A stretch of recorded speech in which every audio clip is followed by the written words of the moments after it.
Hello అందరికీ నమస్తే. గురుకుల ఆస్పిరెంట్స్ అందరికీ వెల్కమ్. మిత్రులారా, మీరు చూస్తున్నటువంటి ఈ పేపర్ 2017లో టీఎస్పీఎస్సీ నిర్వహించింది. మీ అందరికీ తెలుసు, అది మన తెలంగాణ రాష్ట్రంలోనే మొట్టమొదటి టీజీటీ పీజీటీ నోటిఫికేషన్. అయితే ఈ టీఎస్పీఎస్సీ నిర్వహించినటువంటి పేపర్ ఎక్కడ కూడా అవైలబిలిటీ లేదు, కీ పేపర్ కూడా అవైలబిలిటీ లేదు. సో నేను మీ అందరి కోసం కీ ప్రొవైడ్ చేస్తున్నాను. ఇంతకుముందు వీడియోస్లో నేను PGT paper, post graduate teacher method paper లేదా పెడగాజీ పేపర్ని సాల్వ్ చేశాను. ప్రతి సెషన్లో 1 to 25 క్వశ్చన్స్ 25 క్వశ్చన్స్ ఎక్స్ప్లెయిన్ చేశాను.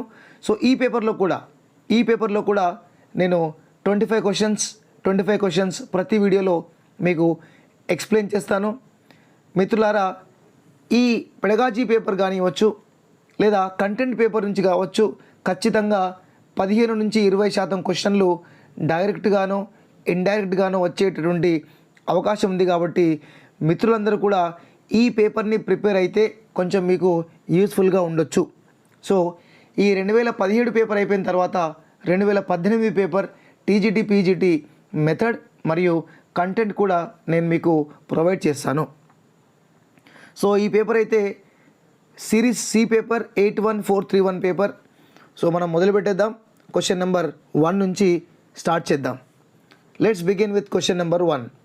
ఈ సెషన్లో మీకు 25 క్వశ్చన్స్ ప్రొవైడ్ చేస్తాను. A few students in your class are exceptionally bright, you will teach them. మీరు చెప్తున్నటువంటి క్లాస్లో కొంతమంది చాలా బ్రైట్గా ఉన్నారు, ఎక్సలెంట్గా ఉన్నారు, ఇలా చెప్పగానే అలా పట్టిస్తున్నారు. Then what you will teach to them, వాళ్ళకి ఏం చెప్తారు? ఎలాంగ్ విత్ ద క్లాస్, వాళ్ళకు కూడా ఎలాంగ్ విత్ ద క్లాసెస్ చెప్పేస్తారా? ఎలాంగ్ విత్ హైయర్ క్లాసెస్ అంటే వాళ్ళని వేరే క్లాసు వాళ్ళతో చెప్తారా? By using enriched programs. 4th one, only when they want. So ఈ 4 ఆప్షన్లో కరెక్ట్ ఆన్సర్ ఏంటి అంటే బై యూజింగ్ ఎన్రిచ్డ్ ప్రోగ్రామ్స్. అంటే మన క్లాస్ రూములలో హైలీ టాలెంటెడ్, హైలీ ఐక్యూ ఉన్నటువంటి పిల్లలకి వేరే రకాల ప్రోగ్రామ్స్ ఇవ్వాలి, వాళ్ళకి ఎక్స్ట్రా లెసన్స్ చెప్పాలి, ఎక్స్ట్రా ఇన్ఫర్మేషన్ ఇవ్వాలి, ప్రాజెక్ట్స్ కానీ అసైన్మెంట్ కానీ ఎక్స్పెరిమెంట్స్ కానీ చేసుకొని రమ్మని చెప్పాలి. వాటినే ఎన్రిచ్డ్ ప్రోగ్రామ్స్ అంటారు. అంటే నార్మల్ పిల్లలతో వారు ఎప్పుడో ముందున్నారు కాబట్టి ఇంకా ఎక్స్ట్రా యాక్టివిటీ చేయించగలగాలి. సో మనకి క్వశ్చన్ నెంబర్ 1కి answer 3. Next question number 2. As a teacher, what techniques you would follow to motivate students of your class. మరి ఇది చాలా కఠినమైన పని. టీచర్కి ఎప్పుడు మోటివేషన్ పిల్లలకి ఇస్తూ ఉండాలి. It's very important role. So దేని ద్వారా ఇస్తాము అని అంటున్నారు? By setting induction. ఇండక్షన్ అంటే ఏంటి? మీరు చదివితే ఇలా అవుతారు. Induction nothing but Prerana. It's also motivation అని చెప్పవచ్చు. బై సెట్టింగ్ ఇండక్షన్, ఇలా ఇంతకుముందు చదివిన వారు ఇక్కడ ఇలా రీచ్ అయ్యారు, ఇంతకుముందు చదివిన వారు ఈ రూట్లో వెళ్ళి ఇక్కడ సక్సీడ్ అయ్యారు అని చెప్పవచ్చు. యూజ్ ఆఫ్ బ్లాక్ బోర్డ్ ద్వారా కూడా మనం చెప్పవచ్చు, ఇలా ఇలా ఇలా ఇలా ఉంటుంది, మీరు ఇలా చదివితే ఎక్కడికి వెళ్తారు అని బ్లాక్ బోర్డ్ని కూడా యూజ్ చేసి మనం చెప్పవచ్చు. ఎస్, ఇప్పుడు వచ్చాయి ఈ కంప్యూటర్లు, ఇన్ఫర్మేషన్ కమ్యూనికేషన్ టెక్నాలజీ, ఈ డిజిటల్ క్లాసులు. అప్పట్లో black board and white chalk, it made wonders. So black board ద్వారా కూడా మనం మోటివేషన్ చెప్పవచ్చు. బై ఇలిస్ట్రేషన్స్ అంటే ఫోటోల ద్వారా, వీడియోల ద్వారా కూడా చెప్పవచ్చు. ఉదాహరణకి గొప్ప వ్యక్తులు అబ్దుల్ కలాం గారు కావచ్చు, ఇంకా వేరే గొప్ప వ్యక్తుల వారి యొక్క ఫోటోగ్రాఫ్స్, వీడియో చూపించి కూడా చెప్పవచ్చు. By active participants of students, మిగతా స్టూడెంట్స్ అందరినీ కూడా యాక్టివ్గా ఉంచుకుంటూ కూడా మనం మోటివేషన్ చేయొచ్చు. సో మనం పిల్లల్ని మోటివేట్ చేయాలంటే ఈ 4 ఉపయోగిస్తాం. కాబట్టి ఆప్షన్ మనకి 4 ABCD correct answer. Option number 4 is a correct. Next question number 3. One of the following maxims of teaching is not correct. So ఈ క్రింద ఒకటి ఇచ్చారంట. అంటే మ్యాక్సిమ్స్ అంటే ఏంటి? హయ్యర్ లెవెల్, ఎక్కువ, ఫుల్గా. ఓకే, సో మినిమం అంటే తక్కువ, మ్యాక్సిమ్స్ అంటే చాలా ఎక్కువ.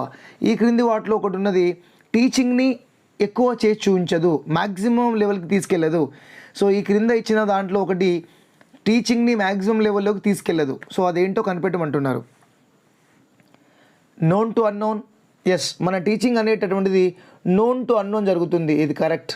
ఇక్కడ నాట్ కరెక్ట్ అడుగుతున్నారు, he is asking not correct.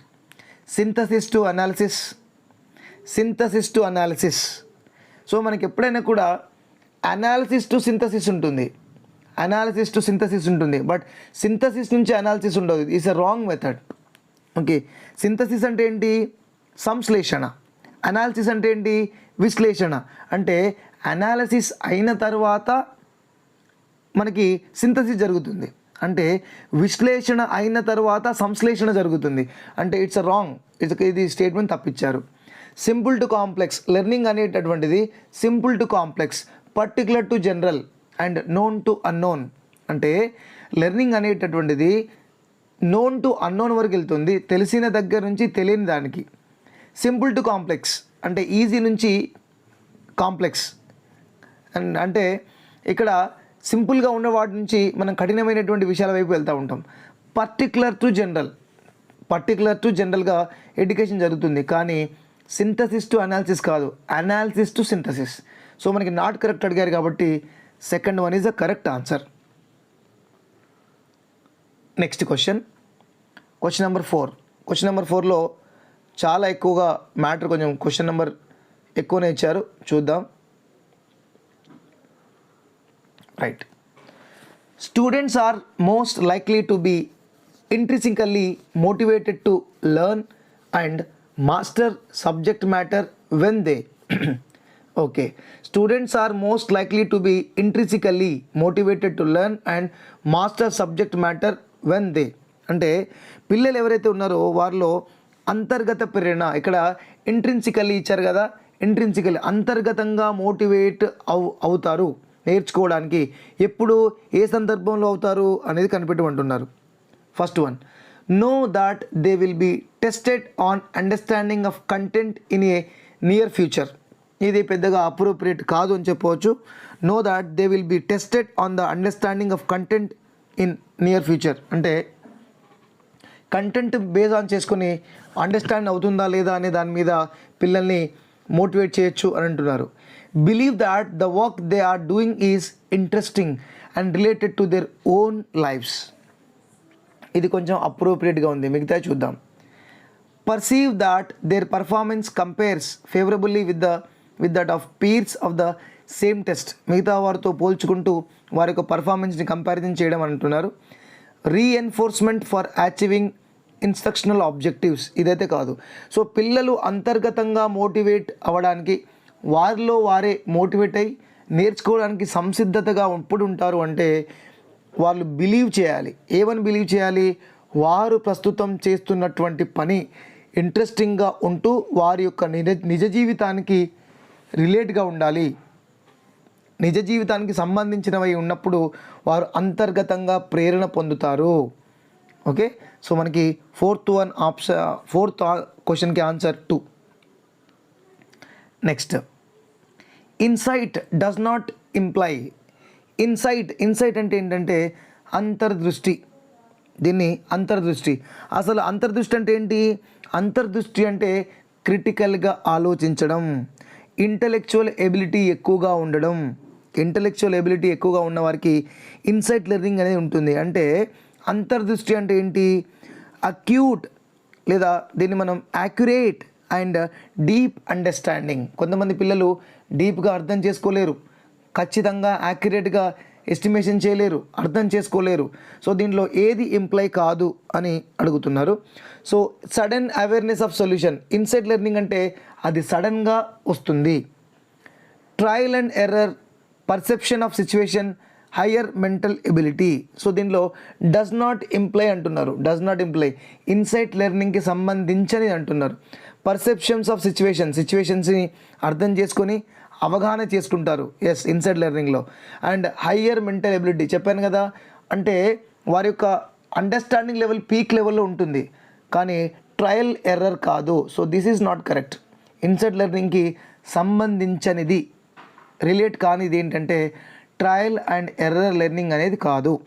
Okay, so insight లెర్నింగ్కి ఏ రిలేటెడ్గా ఉన్నాయి? మిగతా 1, 3, 4 రిలేటెడ్గా ఉన్నాయి. 2 మాత్రం కాదు. సో మనకి 2 ఆన్సర్, నాట్ ఇంప్లై అన్నాడు కాబట్టి. Next, when a child fails it means. So మనకి కొత్తగా వచ్చినటువంటి సిసిఈ కంటిన్యూయస్ కాంప్రహెన్సివ్ ఎవాల్యుయేషన్ ప్రకారంగా ఒక విద్యార్థి ఫెయిల్ అయ్యాడు అంటే అర్థం ఏంటి అంటే సిస్టమ్ హ్యాస్ ఫెయిల్డ్, సిస్టమే కంప్లీట్గా ఫెయిల్ అయినట్టు. అంటే ఖచ్చితంగా విద్యార్థి బడికి వస్తే ఏదో కనీసం ఒక్క విషయమైనా ఖచ్చితంగా నేర్చుకుని ఉంటాడు, దాన్ని మనం టెస్ట్ చేయలేదు. So which one is failed? Our entire system has been failed. Child has not memorized the answer properly. Memorize చేయకపోవచ్చు, బట్ ఈ know something. Child should have not taken private tuition, ఇది మ్యాటర్ కాదు. The system has failed, the child is not fit for studies. No one can say except mentally unsound, అందరూ కూడా fit to studies. Okay, so మనకి child fail అయితే ఎంటైర్గా సిస్టమే fail అయినట్టు. Because there are lot of testing tools are there to test the child. పిల్లల్ని test చేయడానికి చాలా రకాల టూల్స్ ఉన్నాయి. ఆ టూల్స్ని మనం అప్లై చేయలేదు కాబట్టి సిస్టమ్ ఫెయిల్ అయినట్టు. సో 6కి answer 3. Question number 7. The emphasis from teaching to learning can be shifted by. Okay, the emphasis from teaching to learning can be shifted అనేది మరి టీచింగ్ లెర్నింగ్ అనేది ఎక్కడి నుంచి ఎక్కడికి వెళ్ళాలి అనేది అడుగుతున్నారు. సో ఇంతకుముందు మనకంతా డిఫరెంట్ ప్యాటర్న్ ఉండేది. ఇక్కడ ఇంతకుముందు టీచర్ సెంటర్ ఎడ్యుకేషన్ ఉండేది, బట్ ఇప్పుడు ఏమైంది? Adapting child center pedagogy. ఇప్పుడు మనం పిల్లల కేంద్రీకృత విద్య లేదా దీన్ని విద్యార్థి కేంద్రీకృత విద్య అంటున్నాం. So child center education, this is the right answer. ఇక్కడికి మనం షిఫ్ట్ అవ్వాలి. Encouraging rote learning. Rote learning అంటే ఏంటి? రోట్ అంటే బట్టి పద్ధతి, రట్టా మారన అంటారు. Adapting frontal teaching. Frontal teaching అంటే ఏంటంటే teaching in a class without any individual work or activity లేకుండా ఏం లేకుండా ఏదో సుత్తి చెప్పి వెళ్ళిపోవడం, ఏం లేదు, వస్తాడు చెప్తాడు వెళ్తాడు, అలాంటి పద్ధతి. ఫోకసింగ్ ఆన్ ఎగ్జామినేషన్ రిజల్ట్స్ కాదు, ఇవన్నీ ఏవి కాదు. ఓకే, ఇష్టం ఉన్నట్టు చెప్పడం కాదు, ఓన్లీ రిజల్ట్ బేస్డ్ కాదు, రోట్ మెథడ్ కాదు. ఇప్పుడున్నటువంటి టీచింగ్ మెథడాలజీకి అంతా కూడా ఇది టీచర్ సెంటర్ నుంచి child center, learner center, student center దగ్గరికి వెళ్ళింది. కాబట్టి క్వశ్చన్ నెంబర్ 7కి answer 1. If a child writes 16 as 61 and gets confused between B and D, this is a case of. చాలా వరకు పిల్లలు ఈ యొక్క పదాలని అర్థం చేసుకోలేరు. D, B, 16, 61, 6, 9 ఇటువంటివి ఇబ్బందికరంగా ఉంటాయి. మరి ఈ డిజబిలిటీని ఏమంటారు? విజువల్ ఇంపైర్మెంట్ అంటారా? విజువల్ అంటే చూపు లేదా దృష్టికి సంబంధించినటువంటి సమస్య. లెర్నింగ్ డిజబిలిటీస్ దీన్ని ఏమంటారంటే నేర్చుకోవడంలో అశక్తత, నేర్చుకోవడంలో ఇబ్బంది, నేర్చుకోవడంలో సమస్య అంటారు. మెంటల్ ఇంపైర్మెంట్ అంటే మానసికంగా ఇబ్బంది పడడం. మెంటల్ రిట్రాడేషన్, కంప్లీట్గా రిట్రాడ్ అయిపోవడం, పిచ్చివాడైపోవడం, దీన్ని మనము మెంటల్ రిట్రాడేషన్ అంటే ఏమంటారంటే తెలుగులో మానసిక మాంద్యము అంటారు. మానసిక మాంద్యము అంటే మరి ఇక్కడ 16ని 61, బీని డీగా చదువుతున్నాడంటే లెర్నింగ్లోనే ఏదో సమస్య ఉంది. దాన్ని మనం కొన్ని యాక్టివిటీస్ ద్వారా మనం దాన్ని ఓవర్కమ్ చేయొచ్చు. Next question number 9. Learners display individual differences. So A teacher should. మరి క్లాస్ రూమ్లో ఉన్నటువంటి 40 మంది 40 రకాలుగా ఉంటారు. ఒక్కొక్కరి సైకాలజీ ఒక్కో విధంగా ఉంటుంది. సో మనం పాఠం చెప్పేటప్పుడు అందరూ మన వైపు చూస్తున్నప్పటికీ కూడా కొందరికి అర్థమవుతుంది, కొందరికి అర్థం కాదు. మనం పాఠం చెప్తున్నప్పుడు అందరికీ సమానంగా చెప్తాం, కానీ ఒక్కడే క్లాస్ ఫస్ట్ వస్తారు. చాలామంది యావరేజ్ ఉంటారు, బిలో యావరేజ్ ఉంటారు. మరి దీనికి కారణం ఏంటి? Individual differences. దీనికి కారణం ఏంటంటే ఇండివిజువల్ డిఫరెన్సెస్. చూద్దాం ఒకసారి. సో మరి ఈ ఇండివిజువల్ డిఫరెన్సెస్ ఉన్నప్పుడు మరి మనం ఏం చేయాలి? Enforce strict discipline. నేను చెప్పిందే వినాలరా అని చెప్పి మనం ఎన్ఫోర్స్ చేయాలా? నో, కాదు. Provide a variety of learning experiences. Provide a variety of learning experience. మనం చెప్తున్నది మెజారిటీ మెంబర్స్కి అర్థం కావాలి అంటే వారికి రకరకాలైనటువంటి వెరైటీ ఆఫ్ లెర్నింగ్ ఎక్స్పీరియన్స్ మనం ఇవ్వగలగాలి. పిల్లవాడికి అర్థం అవుతలేదు అంటే నువ్వు పిల్లగాడి లెవెల్కి తగ్గట్టు లేదా తనకి అర్థమయ్యేటట్టు నీ లెవెల్ దిగి పిల్లవానికి అర్థం చేయాలి. కాబట్టి మనం టీచర్గా రకరకాలైనటువంటి లెర్నింగ్ ఎక్స్పీరియన్స్ పిల్లలకి ఇవ్వగలగాలి. It's correct. Increase number of test వేస్తే వానికి ఏమొస్తుంది, ఇందులో 0 వస్తే నెక్స్ట్ దానిలో కూడా 0 వస్తుంది. Insist on uniform pace of learning. అందరి క్వశ్చన్ చదవాలి, అందరూ ఈ క్లాస్ అబ్బాయి ఫస్ట్ వచ్చారు మీరు అందరూ క్లాస్లో ఇలాగే రావాలంటే అది కుదరదు. సో వెరైటీ ఆఫ్ టీచర్ అప్పుడు ఏం చేయాలి, వెరైటీ ఆఫ్ లెర్నింగ్ ఎక్స్పీరియన్స్ ఇవ్వాలి. క్లెవర్ ఉన్నప్పుడు తను క్లాస్ రూమ్లో సబ్జెక్ట్లో 10కి 10 ఆన్సర్ చదివినప్పుడు లో లెవెల్లో ఉన్నటువంటి విద్యార్థి కనీసం 2 షార్ట్ ఆన్సర్స్ అయినా చదవగలగాలి, రాయగలగాలి. అలా ఉంటుంది ఇండివిజువల్ డిఫరెన్సెస్. ఇంకా తనకన్నా ఇంకా మెరుగ్గా ఉన్న విద్యార్థి ఒక 4 క్వశ్చన్స్ అలా మనం చేసుకోవాలి. నెక్స్ట్ మనకి క్వశ్చన్ నెంబర్ 10. ఇక్కడ మనకి సైకాలజీ గురించి కూడా ఇచ్చారు. పెడగాజీ ఆఫ్ సోషల్ సైన్సెస్ అంటే it's a mixture of method and psychology, రెండింటిని మిక్స్ చేశారు. Piaget's principle is related to child's. మనకు అందరికీ తెలుసు పియాజే. ఓకే, పియాజే అనేటువంటి వ్యక్తి గురించి మనకు తెలుసు.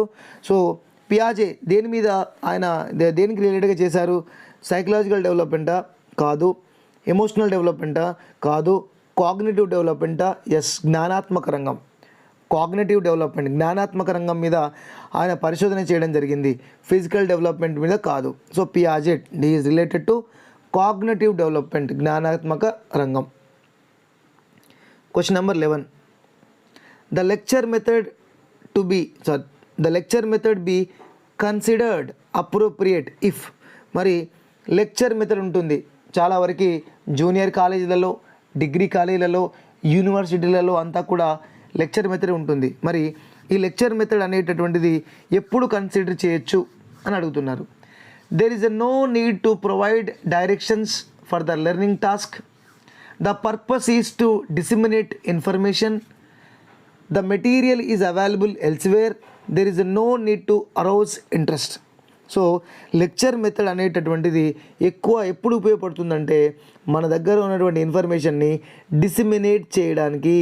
డిసిమినేట్ అంటే ఏంటంటే ఇన్ఫర్మేషన్ని వ్యాప్తి చేయడము.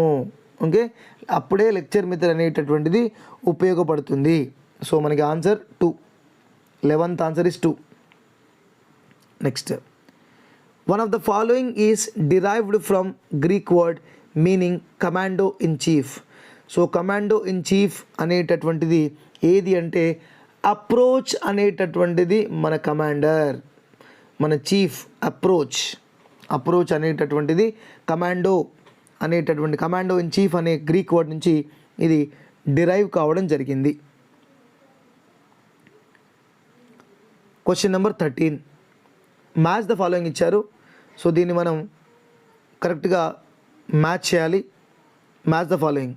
బ్రెయిన్ స్ట్రామింగ్ అంటే ఏంటి? బ్రెయిన్ స్ట్రామింగ్ అంటే నూతన ఆలోచనలు, కొత్త ఆలోచనలు, క్రియేటివ్గా ఉండడం, వాటిని మనం ఏమంటామంటే బ్రెయిన్ స్ట్రామింగ్ అంటాం. Okay, so symposium. మరి సింపోజియం అంటే ఏంటి? Symposium is nothing but A discussion. దీన్ని మనం చర్చ అంటాం. చర్చ అంటే సింపోజియం అంటే ఏంటంటే ఫ్రెండ్లీ షేరింగ్ ఐడియాస్ సింపోజియం. మరి డిబేట్ అంటే ఏంటి? డిబేట్ అంటే విన్ ఆర్గ్యుమెంట్. డిబేట్ అంటే ఖచ్చితంగా నేను గెలవాలి, నేను అన్నదే నడవాలి, నేను చెప్పిందే కరెక్ట్ అనేది డిబేట్ అంటారు. మరి సెమినార్ అంటే ఏంటి? సెమినార్ అనేటటువంటిది మనకి అకాడమిక్కి సంబంధించింది. మన కాలేజ్లో కానీ, మన స్కూల్లో కానీ, మన అకాడమిక్స్కి కానీ, కరిక్యులర్ యాక్టివిటీస్ కానీ కొన్ని సెమినార్ కండక్ట్ చేస్తూ ఉంటాం. అది సబ్జెక్ట్ బేస్డ్గా ఉంటుంది. సో ఇప్పుడు మీకు అర్థమైంది. సింపోజియం అంటే చర్చ, డిబేట్ అంటే విన్ ఆర్గ్యుమెంట్, సెమినార్ అంటే అకాడమిక్కి సంబంధించింది. బ్రెయిన్ స్ట్రామింగ్ అంటే కొత్త ఐడియాలు, క్రియేటివ్ థింగ్ ఉండడానికి. చూద్దాం మరి. బ్రెయిన్ స్ట్రామింగ్ అంటే pro and con discussion and controversial issue. మరి కాంట్రవర్షియల్ ఇష్యూస్ ఎప్పుడు మాట్లాడతాం మనం?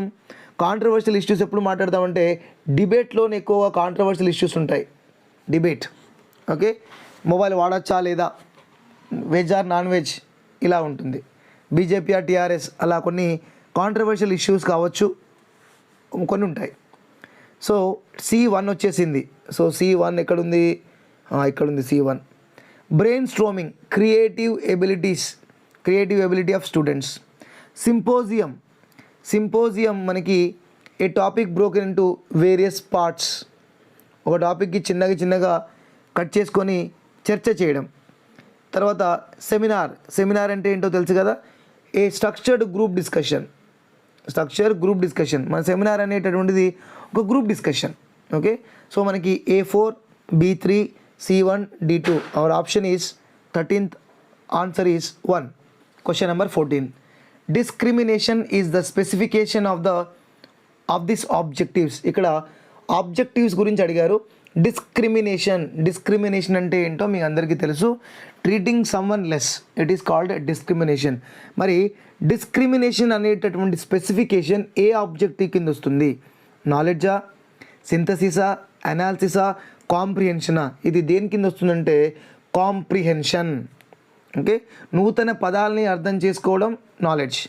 డిస్క్రిమినేషన్, దీన్ని ఈ యొక్క డిస్క్రిమినేషన్ అనేటటువంటి పదం అసలు ఏంటి, ఎవరెవరికి అప్లికేబుల్ అవుతుంది, ఎప్పుడెప్పుడు అంటారు, దీని యొక్క నెగిటివ్ నోషన్స్ ఏంటి అనేది మన కాంప్రిహెన్షన్లోనే తెలుస్తుంది. సో డిస్క్రిమినేషన్ అనేటటువంటిది మనం కాంప్రిహెన్షన్, ఎందుకంటే దీన్ని అనాలిసిస్ చేయలేం. అనాలిసిస్ చేయడానికి అదేమన్నా డేటానా? కాదు కదా. దీన్ని విశ్లేషణ విడగొట్టడము కలపడం అనేది ఏమి ఉండదు దీంట్లో. So comprehension is the correct option. Next question number 15. Which is not the focal point of triangular process of teaching. మనకి విద్య అనేటటువంటిది ఇది దీనికి 3 ఇంపార్టెంట్ నోషన్స్ ఉంటాయి. ఇక్కడ ఫోకల్ పాయింట్ అంటున్నారు. What is the meaning of focal point? Focal point అంటే central point. ఈ క్రింద ఇవ్వబడిన వాటిలో ఏది విద్యకు సంబంధించింది, టీచింగ్ సంబంధించి సెంట్రల్ పాయింట్ కాదు అంటున్నారు. మరి ఏది సెంట్రల్ పాయింట్ కాదు? మీ అందరికీ తెలుసు, మనకి విద్య అనేటటువంటి త్రిధ్రువం ఉంటుంది. సో దాంట్లో ఫస్ట్ టీచింగ్ ఉంటుంది.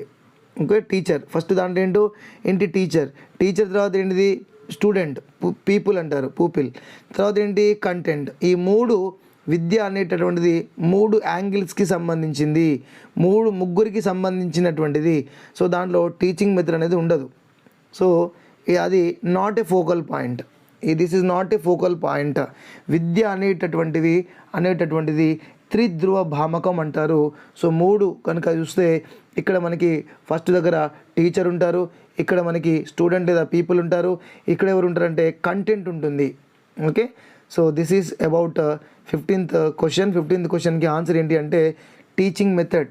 ఇది ఆప్షన్ నెంబర్ 1. టీచింగ్ మెథడ్ అనేటటువంటిది విద్యలో ఉన్నటువంటి ప్రాసెస్, ట్రయాంగులర్ ప్రాసెస్లో రాదు. Question number 16. Which of the following is the nature of curriculum గురించి క్వశ్చన్స్ కూడా మనకి పీజీటీలో కూడా వచ్చాయి. పోస్ట్ గ్రాడ్యుయేట్ టీచర్లో కూడా మనకి కరికులానికి సంబంధించిన క్వశ్చన్స్ కొన్ని వచ్చాయి. సో దీంట్లో నేచర్ ఆఫ్ కరికులం, దీంట్లో ఏది నేచర్ ఆఫ్ కరికులం అడుగుతున్నారు? Conservative, yes correct. Critical, yes correct. Creative, yes correct. ఇక్కడ 4th ఆప్షన్లో 3 కల్పించారు కాబట్టి so this is the correct answer. ఆ nature of curriculum is conservative, critical and creative. Question number 16కి answer 4. Question number 17. An outline of topics of subject to be covered in a specific period of time. మనకు ఒక specific period ఉంటుంది. Okay, మరి ఈ specific పీరియడ్లోనే complete చేయాలి. మరి మన సబ్జెక్ట్కి సంబంధించిన టాపిక్స్ అన్నీ కూడా ఒక స్పెసిఫిక్ పీరియడ్లో కంప్లీట్ చేయాలి. మరి దాన్ని ఏమంటారు? కరికులం అంటారా, కోర్స్ అంటారా, సిలబస్ అంటారా, యూనిట్ అంటారా? సో దాన్ని ఏమంటారంటే సిలబస్ అనే దానికి ఒక స్పెసిఫిక్ టైం పీరియడ్ ఉంటుంది. నేను 2 సంవత్సరాలు 3 సంవత్సరాలు చెప్తా అంటే కుదరదు. Okay, the syllabus. Next 18th one.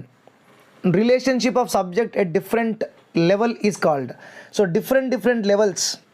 Different లెవెల్లో ఉన్నటువంటి సబ్జెక్ట్కి ఇక్కడ రిలేషన్షిప్ అడుగుతున్నారు. చూద్దాం. సెంట్రలైజేషన్ కాదు, అంతా ఒకటే దగ్గర తీసుకురావడాన్ని ఏమంటారు?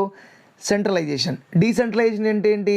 డివిజన్, డిఫరెంట్ సబ్జెక్ట్ని డివైడ్ చేయడం డీసెంట్రలైజేషన్. హారిజంటల్ లెర్నింగ్ అంటే ఏంటి? హారిజంటల్ అంటే ఏంటంటే linking the subject matter of different disciplines. అంటే డిఫరెంట్ సబ్జెక్ట్స్ని ఇంటర్లింకేజ్ చేయడం హారిజంటల్ ఆర్గనైజేషన్. కానీ ఇక్కడ ఏమంటారు? రిలేషన్షిప్ ఆఫ్ డిఫరెంట్ లెవెల్ అన్నారు కాబట్టి సో మనకి ఆన్సర్ ఏంటంటే వర్టికల్ ఆర్గనైజేషన్.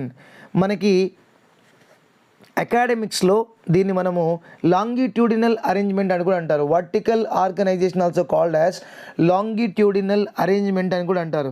అంటే ఏంటి సార్ అంటే content go across the grade level. ఒక్కొక్క గ్రేడ్కి ఒక్కొక్క విధంగా కంటెంట్ అనేటటువంటిది పెరుగుతూ ఉంటుంది. ఈ రెండింటికి మళ్ళీ మనం డిఫరెన్సెస్ చెప్పాల్సిందే. ఉదాహరణకి మనకి 9th క్లాస్లో కాంటినెంటల్ డ్రిఫ్ట్ థియరీ అనేటటువంటి టాపిక్ నేర్చుకుంటారు. మరి అది 10th క్లాస్లో వచ్చేసరికి మళ్ళీ మనం కాంటినెంటల్ డ్రిఫ్ట్ థియరీ నేర్చుకున్నట్టయితేనే హిమాలయాలు ఎలా ఫామ్ అయ్యాయి, హౌ హిమాలయస్ వేర్ ఫార్మ్డ్ అనేటటువంటిది అర్థమవుతుంది. అంటే 9th క్లాస్ ఒక లెవెల్, మళ్ళీ 10th క్లాస్ ఒక లెవెల్. సో అలాగా అంటే వర్టికల్ ఆర్గనైజేషన్లో మనకి content is sequence, content is continuity. 9th క్లాస్లో ఉంది, 10th క్లాస్లో ఉంటుంది. 6th చూడండి, 6thలో ఒక భాగం అయిపోయిన తర్వాత 6thలో ఉన్నటువంటి అప్డేటెడ్ వర్షన్ 7thలో ఉంటుంది. 7thలో కంటే కొంచెం ఎక్కువ 8thలో ఉంటుంది.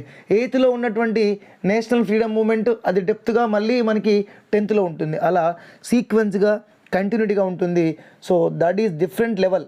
మనకి 9th క్లాస్ ఒక లెవెల్, 10th క్లాస్ ఒక లెవెల్ కాబట్టి రిలేషన్షిప్ రెండింటికి మధ్య ఉంటుంది కాబట్టి దాన్ని మనము వర్టికల్ ఆర్గనైజేషన్ అంటున్నాం. Next question number 19. Major concern of curriculum. అసలు కరికులం యొక్క మేజర్ కన్సర్న్ ఏంటి? ఎవరు మేజర్ కన్సర్న్? సో కరికులం యొక్క మేజర్ కన్సర్న్ ఏంటి అంటే అసలు మనం ఎందుకు చెప్తున్నాం? కరికులం ఎందుకోసం, దేనికోసం కరికులం అనేటటువంటిది పర్సనల్ సాటిస్ఫాక్షన్ కోసమా, టీచర్ సాటిస్ఫాక్షన్ కోసమా? కాదు. చేంజ్ ఇన్ ఇండివిజువల్ బిహేవియర్ కోసమా? ఎస్.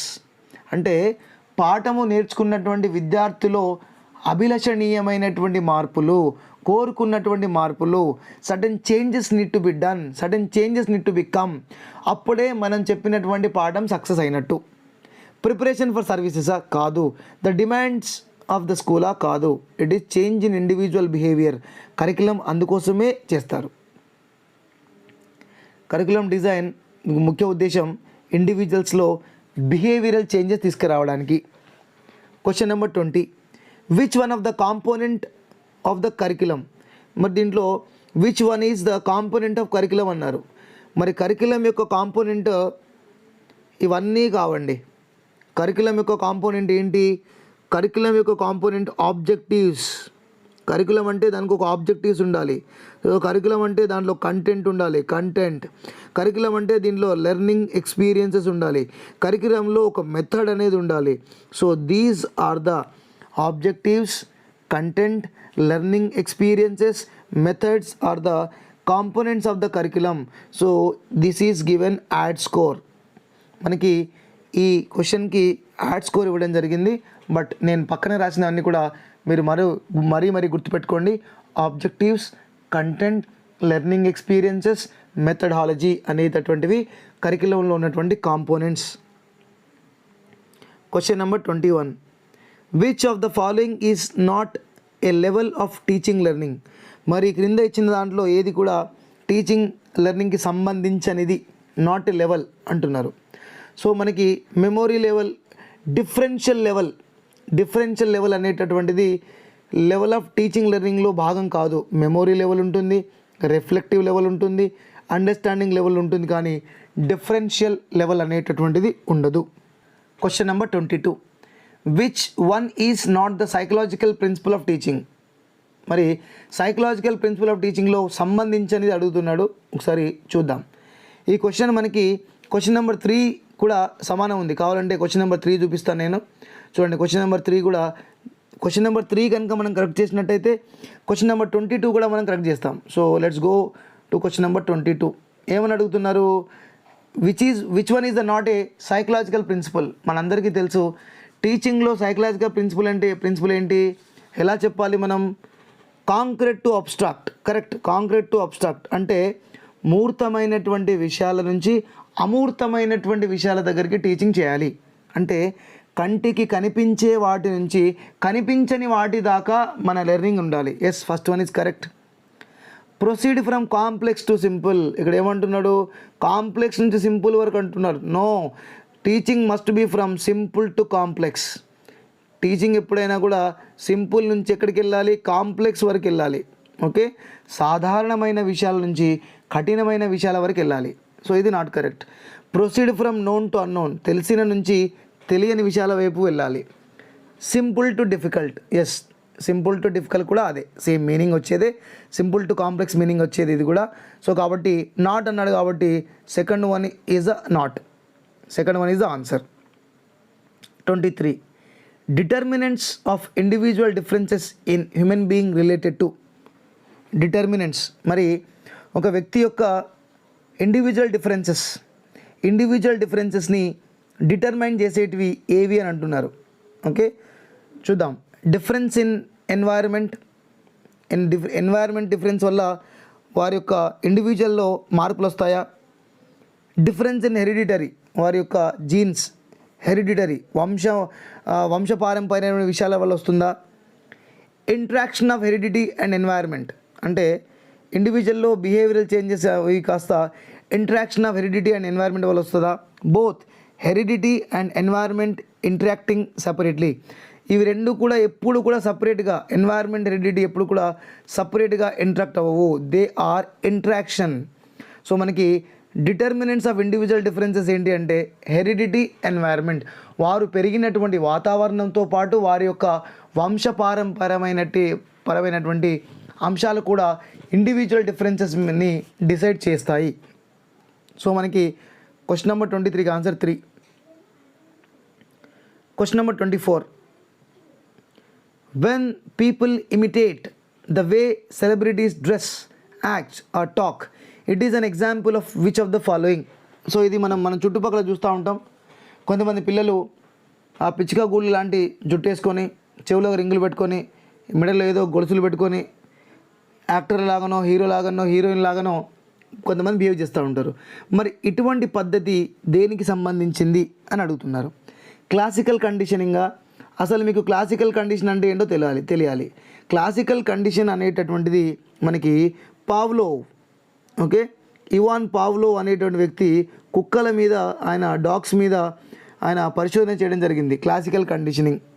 ఓకే, సో అక్కడ ఆహారం పెట్టి గంట కొట్టి ఆ ప్రయోగం చేస్తారు కదా, దాన్ని క్లాసికల్ కండిషన్ అంటాం. మరి ఆపరెంట్ కండిషన్ అంటే ఏంటి? ఆపరెంట్ కండిషన్ ఎవరు అంటే స్కిన్నర్. ఆపరెంట్ కండిషన్ ఎవరంటే స్కిన్నర్. మరి స్కిన్నర్ ఏమని చెప్పారు? Reward and punishment method okay to modify the behaviour. ఈయన రివార్డ్ అండ్ పనిష్మెంట్ మెథడ్ని ఉపయోగించడం జరిగింది.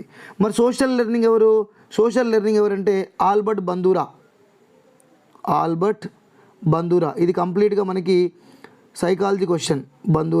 ఆల్బర్ట్ బందూరా. ఇన్సైడ్ లెర్నింగ్, అంతర్దృష్టి అభ్యాసనం అంటారు ఇన్సైడ్ లెర్నింగ్. దీనికి ఎవరంటే కోహ్లర్. మరి కోహ్లర్ ఏమని చెప్పారు? Immediate and clear learning take place without trial and error. మనకి ఈ క్వశ్చన్ కూడా ఇంతకుముందు ట్రయల్ అండ్ ఎర్రర్ మెథడ్ కూడా మనకి క్వశ్చన్ నెంబర్ 5లో వచ్చింది. ఇన్సైట్ డస్ నాట్ ఇంప్లై అని మనకి క్వశ్చన్ నెంబర్ 5లో వచ్చింది. చూపిస్తాను చూడండి. క్వశ్చన్ నెంబర్ 5 ఇగోండి. క్వశ్చన్ నెంబర్ 5లో trial error method, inside learning అంటే ట్రయల్ ఎర్రర్ మెథడ్ అనేటువంటిది ఉండదు దాంట్లో. కాబట్టి క్వశ్చన్ నెంబర్ 20 అక్కడ కరెక్ట్ ఆన్సర్ ఇస్తాం, మనం 24 కూడా కరెక్ట్ చేస్తాం. మరి ఇక్కడ సినిమా యాక్టర్స్ లాగా, సెలబ్రిటీస్ లాగా డ్రెస్సులు డిస్కస్ చేయడము, టాక్ చేయడము, వాక్ చేయడం అనేటటువంటిది దేనికి సంబంధించిన అంశం అంటే it is social learning theory. మిగతా వారిని చూసి నేర్చుకోవడం. షారుఖ్ ఖాన్ ఇలా ఉన్నాడు, సల్మాన్ ఖాన్ ఇలా ఉన్నాడు, ఈ రకమైన డ్రెస్సులు వేశారు, ప్రభాస్ ఈ సినిమాలో ఈ డ్రెస్ వేశారు, ఆ హీరోయిన్ ఈ సినిమాలో ఈ సీరియల్లో ఈ చీర కట్టింది, అలా ఉండడం, అలా వాక్ చేయడం, అలా డైలాగ్ కొట్టడం అనేటటువంటిది సోషల్ లెర్నింగ్ థియరీ, సమాజం నుంచి నేర్చుకోవడం. లాస్ట్ క్వశ్చన్, ఈ సెషన్లో లాస్ట్ క్వశ్చన్, వైగాట్స్కీ, చాలా గొప్ప వ్యక్తి వైగాట్స్కీ. సో వైగాట్స్కీ అనేటువంటి వ్యక్తి ఏ రకమైనటువంటి చైల్డ్ డెవలప్మెంట్ సంబంధించినటువంటి విషయాన్ని ప్రపోజ్ చేశారు, ప్రతిపాదించారు చూద్దాం. Due to genetic component of nature, child development మీద ఆయన కొన్ని బుక్స్ రాయడం జరిగింది. మరి ఇది వైగాట్స్కీకి సంబంధించింది, దీనిలో ఏది కరెక్టో చూద్దాం. Due to genetic component of culture, A product of social interactions, A product of formal education, A product of assimilation and accommodation. అంటే చైల్డ్లో డెవలప్మెంట్ ఎలా జరుగుతుంది అనే దాని మీద వైగాట్స్కీ, రష్యాకు చెందినటువంటి వైగాట్స్కీ గారు ఏం చేశారంటే, విద్యార్థిలో డెవలప్మెంట్, పిల్లల్లో డెవలప్మెంట్ ఎక్కువగా సోషల్ ఇంటరాక్షన్ వల్ల జరుగుతుంది, సమాజం ద్వారా ఎక్కువగా నేర్చుకుంటారు, సమాజాన్ని చదవాలి. క్లాస్ రూమ్లో ఎడ్యుకేషన్ చేస్తే మార్కులు వస్తాయి, సబ్జెక్ట్ వస్తుంది, కానీ ఇతరులతో ఎలా ఉండాలి, పెద్దవారితో ఎలా ఉండాలి, చిన్నవారితో ఎలా ఉండాలి, క్లాస్మేట్స్తో ఎలా ఉండాలి అనేది ఎక్కువగా తెలియకపోవచ్చు. సో కాబట్టి చైల్డ్ డెవలప్మెంట్ అనేటటువంటిది సోషల్ ఇంటరాక్షన్స్ వల్ల ఎక్కువ జరుగుతుందని చెప్పిన వ్యక్తి ఎవరంటే వైగాట్స్కీ. మొత్తానికి క్వశ్చన్ నెంబర్ 1 నుంచి మనం 25 దాకా సాల్వ్ చేసాం. నెక్స్ట్ సెషన్లో మనం క్వశ్చన్ నెంబర్ 26 నుంచి 50 వరకు సాల్వ్ చేద్దాం. మిత్రులారా, మీకు కనుక నా ఎక్స్ప్లెనేషన్, నా వీడియోస్, నా సబ్జెక్ట్ కంటెంట్ నచ్చినట్టయితే మిగతా వారికి షేర్ చేయండి, కామెంట్ చేయండి, ఛానల్ని సబ్స్క్రైబ్ చేయడం మాత్రం మర్చిపోకండి. అంతవరకు సెలవు. నమస్కారం. జై హింద్.